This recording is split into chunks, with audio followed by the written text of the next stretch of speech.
So, dear students, today we are going to talk about the callus and cell suspension culture. So, callus culture and cell suspension culture. So, first we are going to talk about the callus. So, callus na enna? What is meant by callus?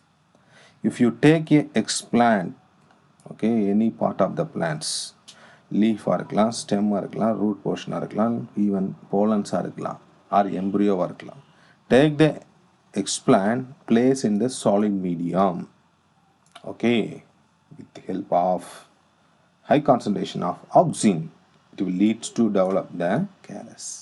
So look at this, the unorganized mass of tissue.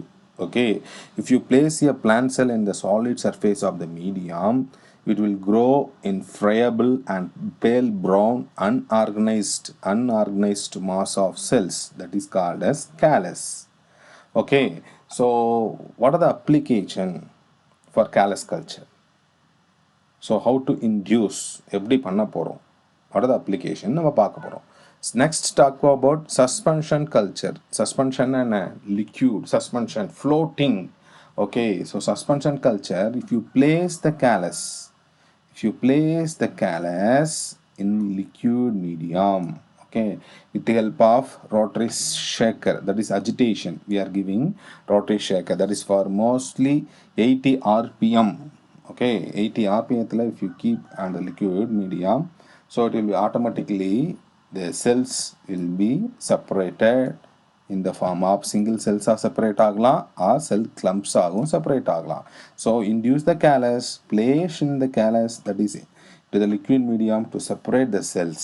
That is called as cell suspension culture. So you should know the main difference. Callus culture, we are doing surface with solid medium. Suspension culture we can use for liquid medium. So this is the main difference. Okay, there are here also D differentiation taking place, here also D differentiation taking place. So D differentiated means, so the leaf tissue is converted into mass of tissue. The leaf bits, if you keep in the medium, induced callus, then we place in the callus into the liquid medium. This is called suspension culture. Okay, so these are the main difference. So first we are going to talk about how to generate the callus culture. Okay, see the pictures, 4 pictures, yellow color, pale yellow and whitish and dark brown, and this is so looking like very jelly like callus. So if you, what is the culture of undifferentiated mass of cells in the agar medium produced, yeah, dedifferentiated tissue is called as callus. So callus formation taking place with the help of oxygen and cytokine. Mostly பார்த்தீங்கன்னா, so 2,4-D IAA. So 2,4-D the oxygen is using for the callus culture. Okay, so அப்போ வந்து ஒரு மீடியத்தில் ஒரு டிஷ்யூவை place பண்ணுறோம். So we need to take 15 days or 3 to 5 weeks. We need to subculturing. Okay, so nutrient depletion ஆகும். Nutrient depletion na they will absorb the nutrition. Okay, மீடியத்தில் இருந்து. So அப்போ nutrient depletion and medium dry ஆகும். So அதனால் we need to subculture 15 to 20 days or 2 to 3 weeks. We need to subculture and make the callus in growth. Okay, so when cultured several weeks, any callus will show sign aging. Not a declaration of the growth குறையும், then browning ஆகும். Based on the growth, based on the appearance, we should know our medium is depleting.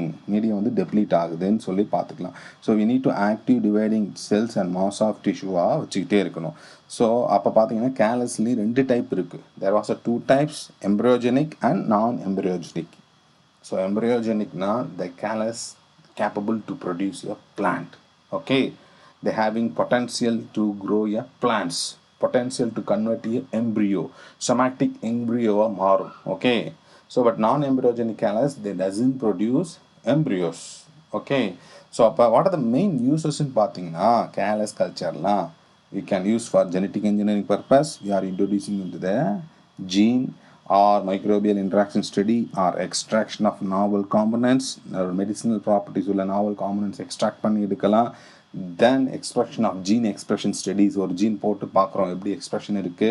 So கேலஸ்லாம் ரொம்ப it will be useful for, and also germplasm conservation, long term storage of plant shells for germplasm storage and morphogenesis, growth and development பார்க்கலாம். Okay, so அதான் application. அதிலே பார்க்க போகிறது so embryogenic and non-embryogenic. So embryogenic-னா embryogenic potential. The surface of the callus, they will form embryos. That is called somatic embryo. Somatic embryo na enna? Somatic tissue irundhu ஒரு embryo form ஆகி they will convert into the plants. That is called somatic embryo. So zygotic embryo na enna? Seeds. Male and female gametes fuse ஆகி ஒரு embryo form ஆகி the embryo is converted into plant. That is seed. Normal seed they called as zygotic embryo. But somatic embryoனா somatic cellsல இருந்து so generating ஆகி without fusion of male and female gametes they will develop the plantlets. That is called somatic embryogenesis.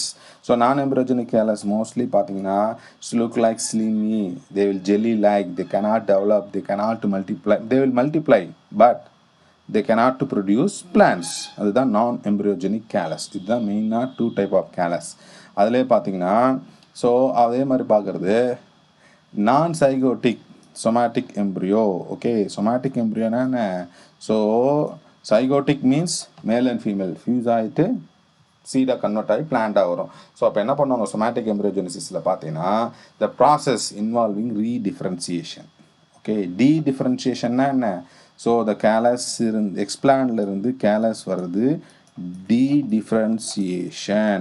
Okay, then the callus is converted into form of somatic embryo, then maturation, then conversion of plants. That is called redifferentiation. Okay, differentiation and differentiation, morphogenesis. Okay, somatic embryo the main application பார்த்தீங்கன்னா we can generate mass multiplication of plants. Okay, so they are capable to germinate to form a complete plantlets. அதுதான் somatic embryo. Somatic embryo induction பார்த்தீங்கன்னா initial stageல they will apply callus, the auxin, mostly for 2,4-D IAA NAA. So maximum 4 mg use பண்ணுவாங்க. Then induction we need to go for cytokinin with the help of BAP, even TDZ. Then so once embryo developed, maturation, most of the maturation they will go for ABA. So abscisic acid helpful for maturation of somatic embryos. Then it is converted, once we can apply BAP to germinate the plants. This is the somatic embryogenesis. Okay, so what are the embryo stages? So proembryo, globular, triangular, heart and torpedo. So this is for dicot plants. Okay, dicot plantல பார்த்தீங்கன்னா proembryoவாக மாறும் callus மேலே, அதுக்கடுத்து குளோபுலராக மாறும், ட்ரையாங்குலராக மாறும், ஹார்ட்டாக மாறும், டர்பிடோவாக மாறும், then shoot and root போல் டெவலப் ஆகி பிளான்ஸ் ஆகும். அதே மோனோகாட் பிளான்ஸில் பார்த்தீங்கன்னா proembryogenic, embryogenic mass, maturation, plants அப்படியே கன்வெர்ட் ஆகிடும். இது வந்து மோனோகாட் சொமாட்டிக் எம்ப்ரியோ, இது வந்து dicot somatic embryo. So stages, proembryo globular stage ஆகி triangular மாதிரி ஹார்ட் ஸ்டேஜாக மாதிரி ஷூட் போல் ரூட் போல் ஃபார்ம் ஆகும். அதே வந்து proembryogenic mass most of the monocot பிளான்ஸில் இருக்க கேலஸ் டிஷ்யூ எம்ப்ரியோவை கன்வெர்ட் ஆகி மெச்சூர் ஆகி they will convert the plants. This is the main difference for monocot and dicot somatic embryogenesis. Okay, so up to this we talk about somatic embryogenesisல first நம்ம பார்த்தது callus கல்ச்சர்னா என்ன. So okay, callus கல்ச்சர்னா என்ன, callus எப்படி induce பண்ணுறது, suspension எப்படி develop பண்ணுறது, then எப்படி கேலஸை டெவலப் பண்ணால் டைப்ஸ் ஆஃப் கேலஸ் எப்படி, எத்தனை நாளைக்கு one time you need to sub culture, what are the hormones, what are the யூசஸ்ன்னு பார்த்தோம். தென்